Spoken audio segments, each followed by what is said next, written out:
জানিয়ে দেব এই মুহূর্তে হাতে পাওয়া সর্বশেষ গুরুত্বপূর্ণ আপডেট বাংলা সংবাদ। শুরুতেই থাকছে আওয়ামী লীগ আগামীতে নির্বাচন করতে পারবে না বললেন বিএনপি নেতা হাবিব। তিনি বলেন, যেহেতু তারা গত 3টি নির্বাচনে জনগণকে ভোট দিতে দেয়নি, সেহেতু আওয়ামী লীগকে আগামী 3টি নির্বাচন করতে দেওয়া হবে না।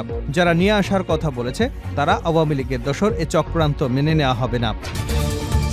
এবারে জানাবো, শেখ হাসিনা দেশকে তলাবিহীন ঝুড়িতে পরিণত করেছে বলে অভিযোগ করেছেন খেলাফত মজলিসের মহাসচিব আল্লামা মামুনুল হক।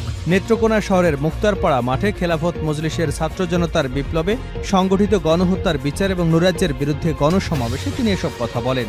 মামুনুল হক বলেন, মুক্তিযুদ্ধের কিছুদিন পর বিজয়কে ছিনতাই করা হয়েছিল। ঠিক একইভাবে 2024 সালের জুলাই আগস্টের বিপ্লবের মধ্য দিয়ে যে স্বাধীনতা অর্জিত হয়েছিল, সেই স্বাধীনতাকেও পরাজিত শক্তির দোসরা ইসলাম বিদ্বেষী করবার চেষ্টা করছেন। শেখ হাসিনা দেশে প্রতিশোধের রাজনীতি করেছিল, সেই প্রতিশোধ নিয়েছেন মানুষের কাছ থেকে। জানাবো, ছায়া সংসদে ভিপি নূর, রাজনৈতিক দলগুলোর সঙ্গে দূরত্ব থাকলে সরকারের 6 মাস টেকা মুশকিল হবে। এনজিও মার্কা চেহারা দিয়ে রাষ্ট্র পরিচালনা সম্ভব নয়, তাই রাজনৈতিক ব্যক্তিদের পাশাপাশি অন্তর্বর্তীকালীন সরকার তাদের পরিধি বাড়িয়ে দল থেকে প্রতিনিধি নিয়ে একটি ইনক্লুসিভ সরকার গঠন করা উচিত। অন্যথায় রাজনৈতিক দলগুলোর সঙ্গে দূরত্ব থাকলে আমরা 2 বছর বললেও এ সরকার 6 মাসও টিকবে কিনা মুশকিল হবে। এবারে থাকছে জাতিসংঘের প্রধান উপদেষ্টার ভাষণ, রাষ্ট্রকে অনন্য উচ্চতা দিয়েছে। জাতিসংঘের সাধারণ পরিষদের অধিবেশনে দেওয়া অন্তর্বর্তী সরকারের প্রধান উপদেষ্টা ড মোহাম্মদ ইউনূসের ভাষণকে অনন্য সাধারণ উল্লেখ করে সেটিকে অভিনন্দন জানিয়েছেন জাতীয় সমাজতান্ত্রিক দলের সভাপতি আসমা আব্দুর রব। তিনি দাবি করে বলেন, প্রধান উপদেষ্টার ভাষণ রাষ্ট্রকে অনন্য উচ্চতা দিয়েছে। এদিকে গুলশানে 2 জনের গলাকাটা মরদেহ উদ্ধার, বের হচ্ছিল দুর্গন্ধ। রাজধানীর গুলশান থেকে 2 ব্যক্তির মরদেহ উদ্ধার করেছে পুলিশ। আজ শনিবার গুলশান থানার ভারপ্রাপ্ত কর্মকর্তা তৌহিদ আহমেদ এ তথ্য নিশ্চিত করেছেন। ওই 2 ব্যক্তিকে কুপিয়ে হত্যা করা হয়েছে বলে ধারণা করছেন আইনশৃঙ্খলা রক্ষাকারী বাহিনীর সদস্যরা। এবং সর্বশেষ জানাবো দুঃসংবাদ, হাসান নাসরুল্লাহর মৃত্যুর খবর নিশ্চিত করেছে হিজবুল্লাহ। লেবানন ভিত্তিক সশস্ত্র গোষ্ঠী হিজবুল্লাহ এক বিবৃতিতে নিশ্চিত করেছে যে তাদের শীর্ষ নেতা হাসান নাসরুল্লাহ ইসরায়েলি হামলায় নিহত হয়েছেন। এর আগে এক বিবৃতিতে ইসরায়েলি বাহিনী দাবি করে যে তারা শুক্রবার সন্ধ্যায় লেবাননের রাজধানী বৈরুতে বড় ধরনের বিমান হামলা চালিয়ে হিজবুল্লাহ দীর্ঘদিনের নেতা হাসান নাসরুল্লাহকে হত্যা করেছে। এতক্ষণ শিরোনাম শুনছিলেন, এবার বিস্তারিত।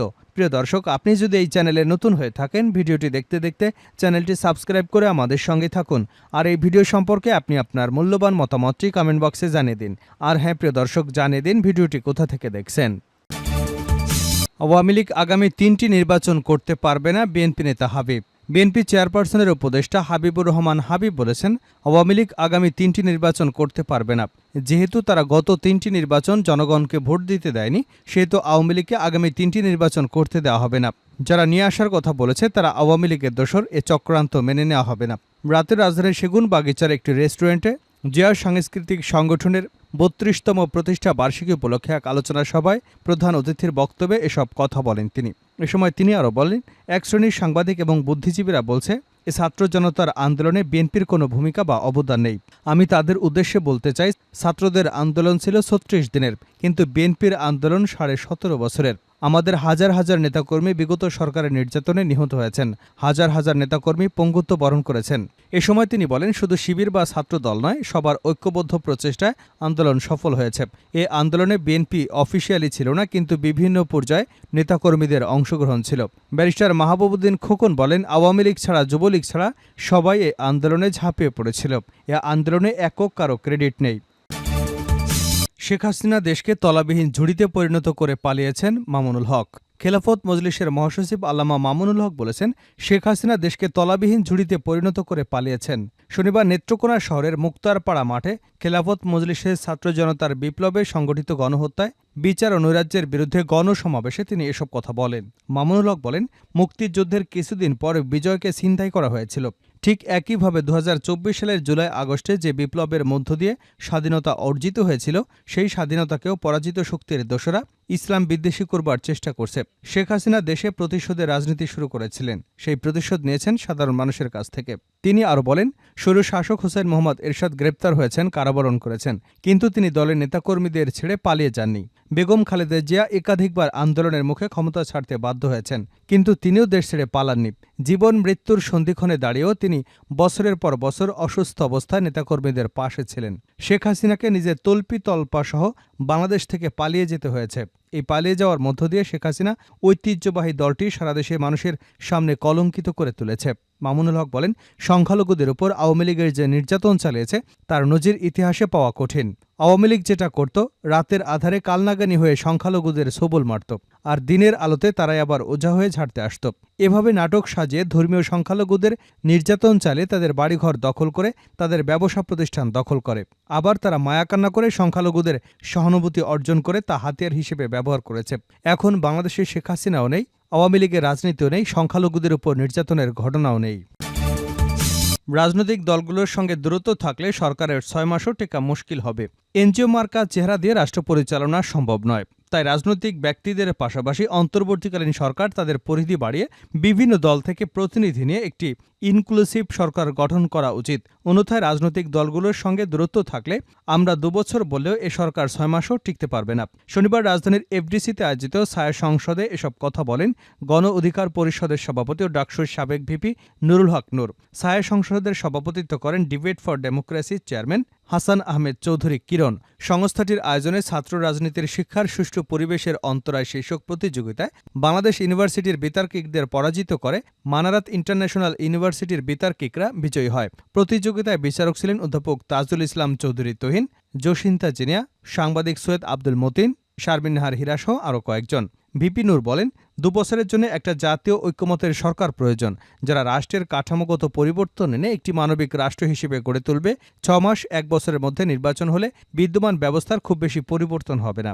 এই সরকার একটি অরাজনৈতিক এবং বিপ্লবী সরকার। রাষ্ট্র পরিচালনা একটি রাজনীতি। অরাজনৈতিক ব্যক্তিদের দিয়ে পরিপূর্ণভাবে রাষ্ট্র পরিচালনা সম্ভব নয়। তিনি আরও বলেন, আওয়ামী লীগ এবং জাতীয় পার্টি সহ ফ্যাসিবাদী সরকারের সহযোগিতাকারী রাজনৈতিক দলগুলোকে আইন করে দেশে 10 বছরের জন্য নিষিদ্ধ করতে হবে, যাতে এটি পরবর্তী প্রজন্মের কাছে দৃষ্টান্ত হয়ে থাকে।